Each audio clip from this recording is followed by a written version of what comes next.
Mensagem que salva. Vamos abrir a nossa Bíblia em Mateus capítulo 5, versículo de número 4.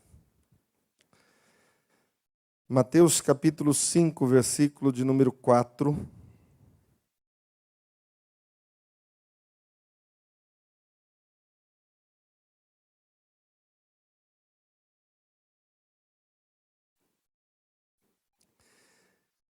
É um texto curto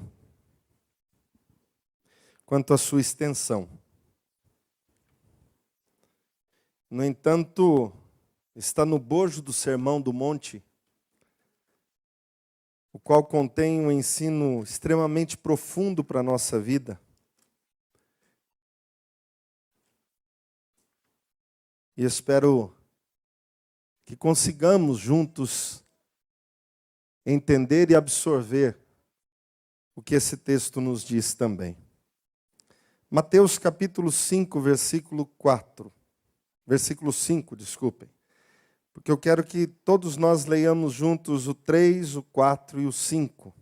Então eu vou ler 1 e 2, e os irmãos depois lerão comigo versículos 3, 4 e 5. Vendo Jesus as multidões, subiu ao monte, e como se assentasse, aproximaram-se os seus discípulos, e ele passou a ensiná-los, dizendo: Bem-aventurados os humildes de espírito, porque deles é o reino dos céus. Bem-aventurados os que choram, porque serão consolados. Bem-aventurados os mansos, porque herdarão a terra. Amém. Meus amados, já há alguns dias nós temos meditado juntos neste texto de Mateus capítulo 5, alguns domingos. E hoje, mais propriamente, nós estamos aqui debruçados diante do versículo 5, que nos diz: Bem-aventurados os mansos, porque herdarão a terra. Eu quero compartilhar com os queridos que, quando nós consideramos as bem-aventuranças como um todo, que vai aqui do versículo 3 até o versículo de número 11 do texto, que são dessa mensagem proferida por Jesus, nós podemos, na verdade, descobrir diversas características que nada têm a ver com a nossa maneira natural de ser, que não estão alinhadas, não estão entrelaçadas em nós, não fazem parte do nosso cotidiano. São características ou um estilo de vida que tem tudo a ver com o novo homem, com a nova pessoa que Cristo formou e que forma em nós através da presença dele por meio do Espírito Santo. É interessante, queridos, porque tudo começa na vida do cristão com o nascimento em Cristo Jesus, ou o novo nascimento, por assim dizer.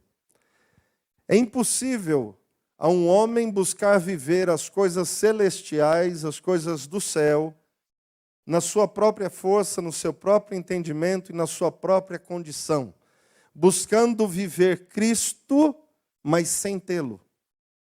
Buscando estar debaixo do senhorio de Cristo, sem se submeter. Dizendo, sou de Cristo, mas não me entrego. Quero Cristo, mas não me dou. Não me deixo nas mãos dele. E quando Jesus profere esta mensagem, Mateus é um dos escritores que prontamente coloca a mensagem do Sermão do Monte no início, porque Mateus tem a sua escrita mais voltada para os judeus. E o judeu, por si, tinha a ideia de que, como nação escolhida, ele era melhor do que o restante da terra. Então, a primeira coisa que Mateus está fazendo é ensinar, ou diretamente ou prontamente ensinar o judeu que o princípio e o propósito de Deus em Cristo não é dizer ao judeu, você é melhor. Pelo contrário, ele começa justamente demarcando e ensinando que bem-aventurado são os humildes de espírito, são os que choram e são os mansos agora. Eu, de novo, cito essas duas páginas, esses dois versículos, ou os dois primeiros ensinos das bem-aventuranças, porque nós não podemos dissociar uma coisa da outra. O Sermão do Monte, ele começa explicando, e ele é uma explicação como um todo, queridos. O que nós estamos fazendo é entender parte por parte deste sermão, mas nenhuma está solta da outra. Por isso, Jesus, de maneira didática, de maneira apropriada, ensina aqueles que o ouviam naquele instante que tudo começa quando entendemos que somos humildes de espírito. Aí está a verdadeira felicidade. Porque, como já falamos no outro sermão, a humildade de espírito não é não ter dinheiro, não ter condição, ser uma pessoa paupérrima. Nada disso está envolto, mas está envolto em sabermos que nada temos para oferecer diante de Deus. E fomos alcançados não porque tínhamos alguma coisa, e sim por sua misericórdia e graça. Ele nos alcançou. Nós não amamos Deus primeiro, Ele nos amou. Nós não queríamos Deus, Ele nos buscou e nos disse, eu estou te chamando para mim. Éramos mortos nos nossos delitos e pecados e Deus nos tirou da morte e nos trouxe para a vida. Quando nós começamos a entender isso, isso só se dá quando nós dizemos, Jesus, toma conta da minha vida. Eu não quero mais viver para mim, mas eu quero que o Senhor conduza o meu caminhar. Que o Senhor seja o dono, seja aquele que me ensine, que me conduza, que me faça caminhar segundo o teu coração. Sem isso, queridos, dizer eu sou de Cristo, mas não estou e não quero o senhorio de Cristo, é enganar a si mesmo. É viver como um conto de fadas, que não passa de uma doce ilusão. Porque viver com Cristo é Ele mandando, e nós em obediência a Ele o tempo todo. A palavra de Deus vai nos mostrar então que as bem-aventuranças, elas nos chocam. Porque não tendo nada a ver com aquilo que somos, naturalmente falando, ela é antagônica ao nosso querer. Começa dizendo, bem-aventurados os humildes de espírito. Ninguém gosta de baixar a cabeça. Nós não somos assim. Nós gostamos de manter posição, de dizer quem somos, de dizer o nosso sobrenome, de dizer a quem pertencemos, de dizer o que temos, de dizer o que trouxemos, de falar do arrimo da nossa vida, daquilo que somos em nós mesmos. E Deus nos diz assim, você quer nascer, você quer viver verdadeira felicidade, morra para você. Reconheça que você nada tem. Reconheça que você precisa de mim. E isso choca o homem. Em seguida, Jesus, de maneira pronta, também diz, bem-aventurados os que choram. Não por aqueles que choram por causa de um parente. Não aqueles que choram porque perderam um bem. Não aqueles que choram porque perderam fortunas. Não aqueles que choram porque não têm mais saúde. Mas aqueles que aprenderam a chorar por aquilo que o coração de Deus chora.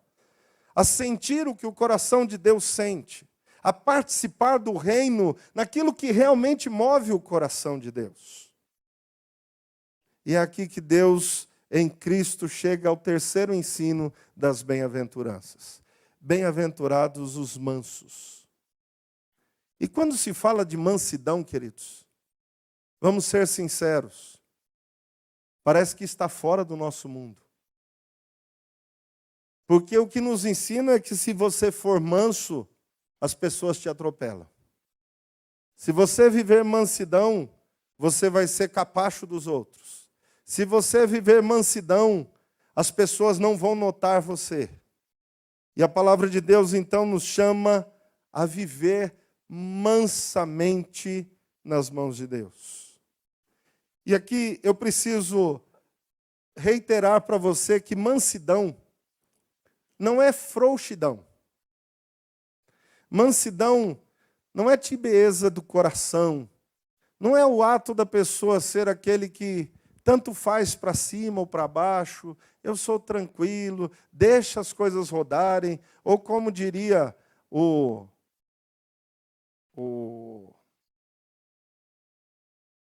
aí, ó, já me ajudaram. Sumiu o nome do homem, já me acharam aqui o nome do homem. Deixa a vida me levar, a vida leva. Isso é samba, é pagode de botequim. Mas não é da Bíblia, queridos. Isso não tem nada a ver conosco. O cristão não deixa a vida levá-lo. O cristão foi chamado para marcar a sua posição porque Cristo reina em nós. E embora essa profecia de botequim seja o que permeia o coração de muitos, dizendo, não, tanto faz, Deus está cuidando, deixa as coisas rodarem como elas vão sendo na vida, Deus não age assim conosco. Quando a Bíblia fala de mansidão, ela está falando de estilo de vida de homens que nós conhecemos. E aqui eu gostaria de citar para você alguns homens e que você trouxesse na sua memória. Eu não vou, um a um, repassar a história deles, mas quando nós vemos Abraão, nós vemos a vida de um homem tranquilo nas mãos de Deus, dependente de Deus. Um homem que, mesmo quando poderia exigir os seus direitos, deixou que Ló, um homem mais novo, parente seu, pudesse escolher o lado para o qual iria. E ele iria para o lado oposto por causa da dissensão entre os pastores deles, entre os rebanhos. Ló escolhe o melhor lugar à vista do ser humano. Abraão tem que ir para o deserto, cuidar do seu gado e a sua família. Se nós olhamos Moisés, a Bíblia diz que Moisés era um varão muito manso. E na mansidão de Moisés, ele conseguiu conduzir 6 milhões ou 5 milhões de pessoas no deserto, dentro da vontade de Deus. Mas a mansidão era uma característica deste homem. Se nós avançamos para a vida de Davi, vamos encontrar um rei, um homem de guerra, mas que é manso no seu agir, porque em todo o tempo que ele busca a obediência a Deus, e mesmo quando ele tinha tudo para matar o seu inimigo, aquele que estava no trono, chamado Saul, tendo a vida de Saul nas mãos, ele não o toca. Por dependência de Deus, ele diz, não, Deus o chamou, Deus trata com ele. Davi sabia que ele seria o próximo rei. Davi poderia dizer, não, mas eu sei que eu sou o próximo rei, então eu tenho que destituir esse que aí está. Ele está desobedecendo à vontade de Deus, mas Deus o ensina e Davi ouve a voz do Senhor.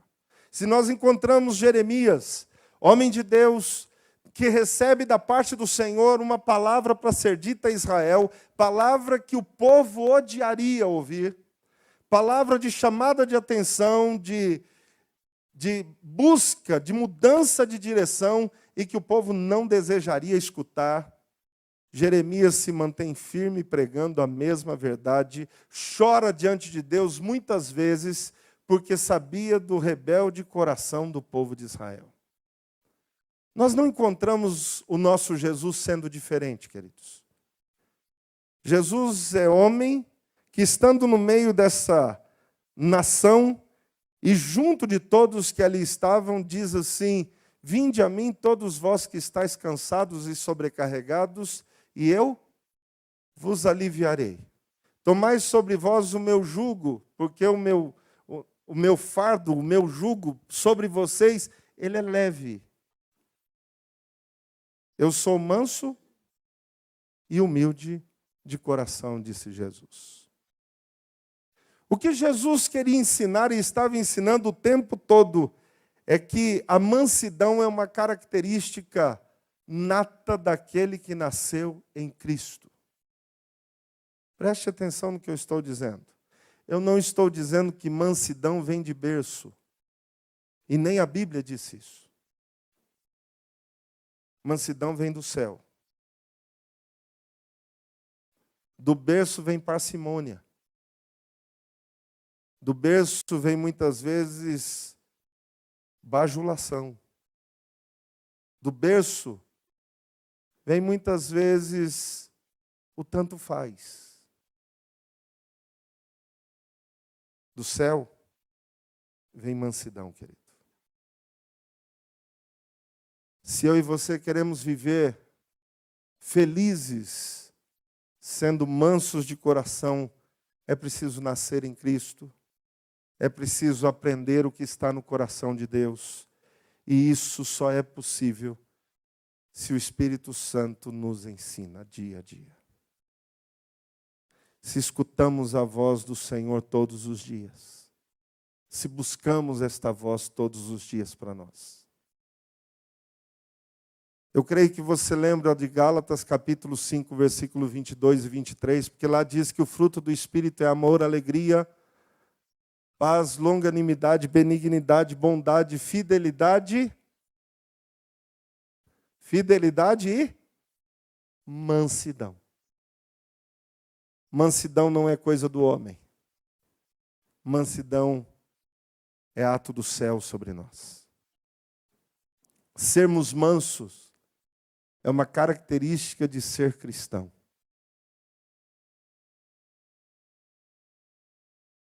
Se Deus estivesse tratando simplesmente em dizer, vocês são como os animais da terra, Ele diria, você pode ser como o boi, como qualquer outro animal, mas Deus em Cristo nos falou sendo ovelhas. E uma das características da ovelha é mansidão. Boi não. Boi não é manso. Alguns são acostumados, mas ele não é manso. O dia que dá na teia dele, não tem curral que segura. Esses dias eu estava assistindo alguns vídeos e chamei as meninas e a Cíntia. Falei, olha aqui aquilo que eu te falo. Um curral mais ou menos dessa altura. E um boi, de repente, olhou para aquelas tábuas, que são as réguas do curral, e olhou e falou, dá para passar. E ele ergue mais de 800, 900 quilos e se lança por cima de uma tábua dessa altura. E foi embora. Lidando, como eu sempre lidei com boi junto com meu pai, certo dia nós estávamos numa fazenda em Mato Grosso, reunindo um gado que não estava acostumado com curral. E eu não tinha noção do que era um gado que foi criado alongado, ou longe de pessoas.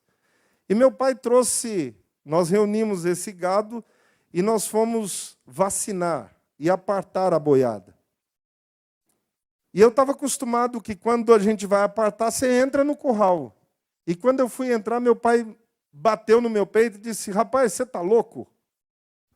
Eu falei, por quê, papai? Não é para tocar lá para dentro? Ele falou, rapaz, se você entrar aí, eles passam em cima. Eu falei, papai, mas é boi. Ele falou, não, é boi alongado.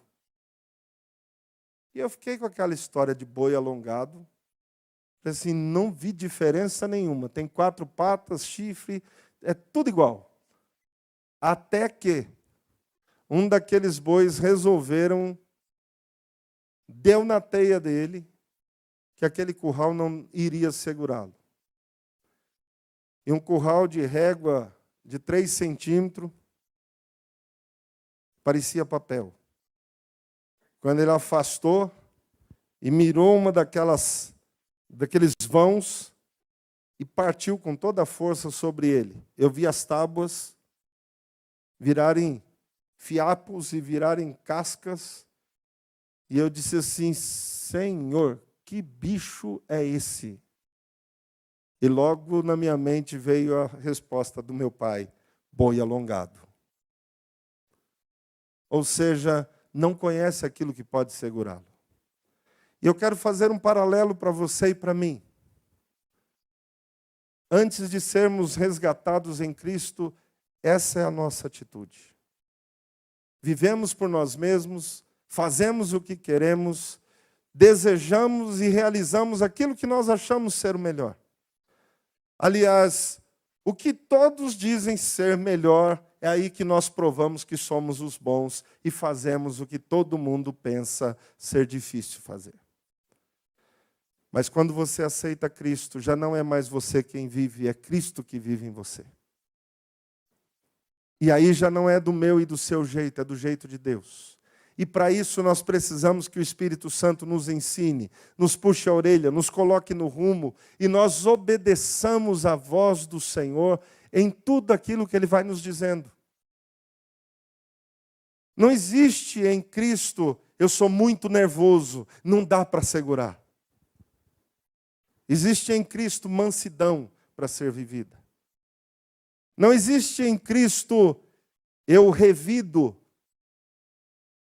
Existe em Cristo eu me humilho. Não existe em Cristo retaliação. Existe em Cristo perdão. E perdão recomeça a vida. Por isso, mansidão é disposição de alma nas mãos de Deus e Ele nos ensinando a ser diferente do que somos por natureza. Eu não estou dizendo que todos nós aqui já somos bonzinhos. E nem a Bíblia disse isso. Tudo começa em entendermos que nós somos maus. Nossa estrutura é ruim.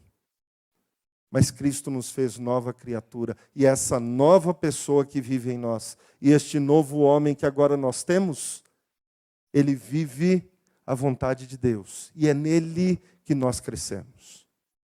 O Espírito Santo nos ensinando dia a dia. O Espírito Santo nos moldando dia a dia, para não sermos mais o que naturalmente somos. E assim, queridos, Jesus termina dizendo, esses homens são felizes porque são mansos e eles herdarão a terra. Eles mostrarão o reino dos céus sobre este lugar. O reino dos céus será conhecido porque eles viverão a presença de Deus aqui.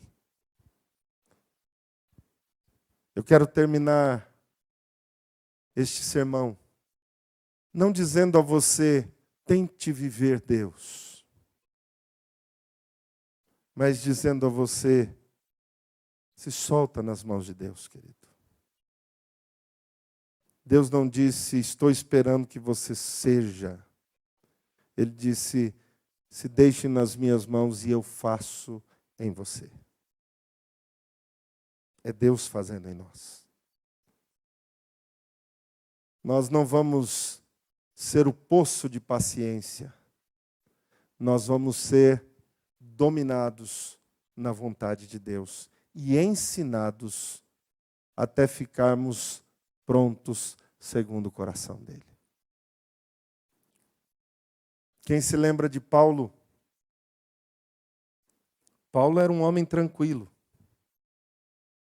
Paulo não tinha explosão nenhuma. Paulo não era nervoso. Paulo não matava ninguém.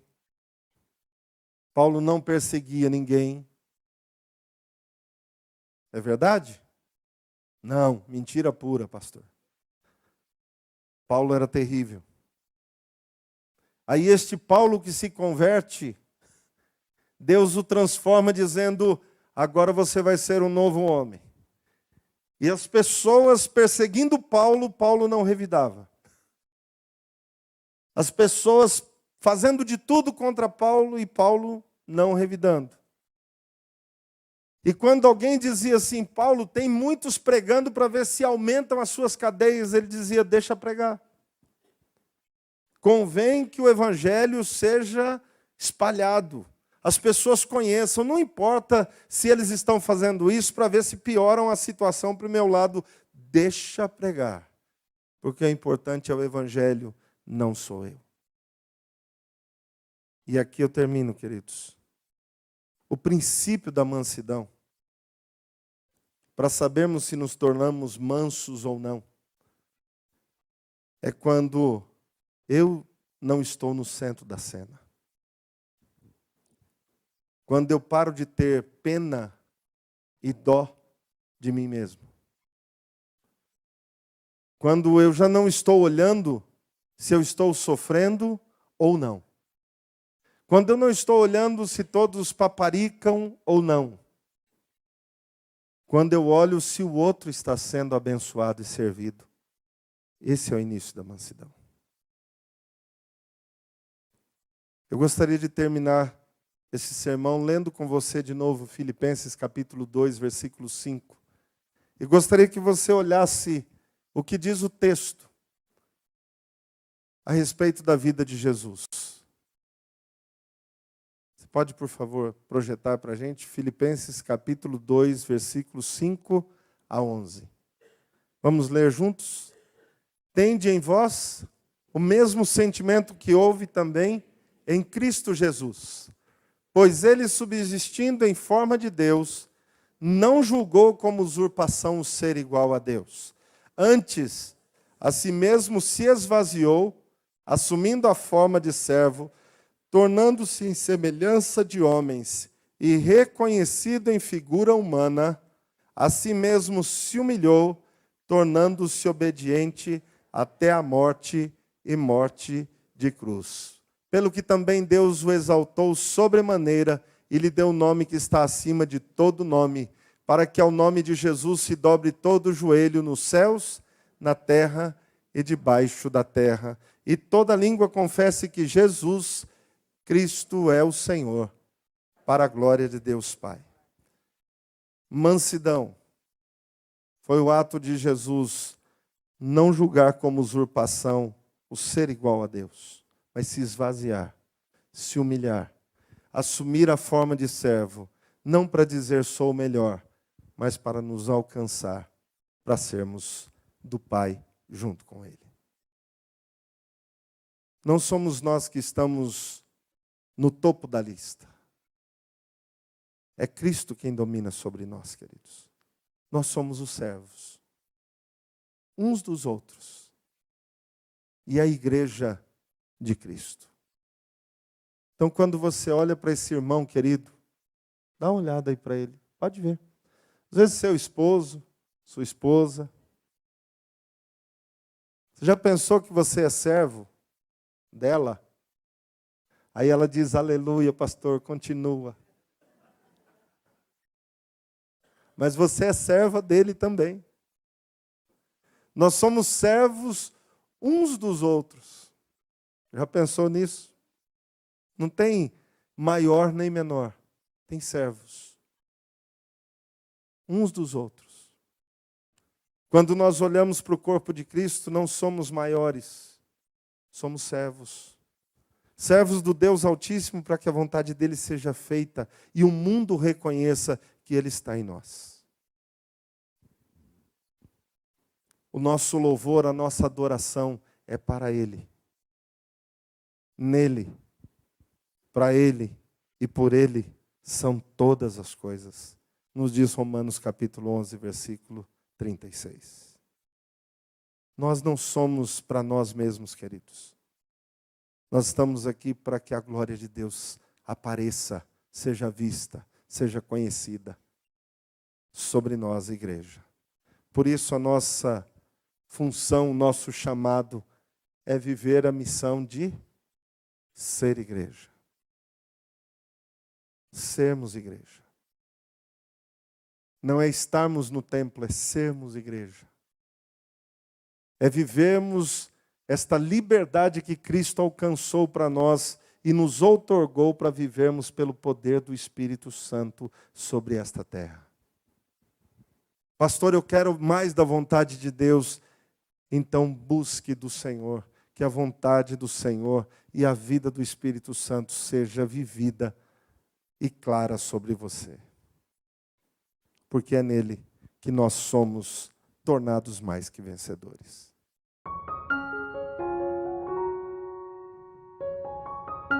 Mensagem que salva.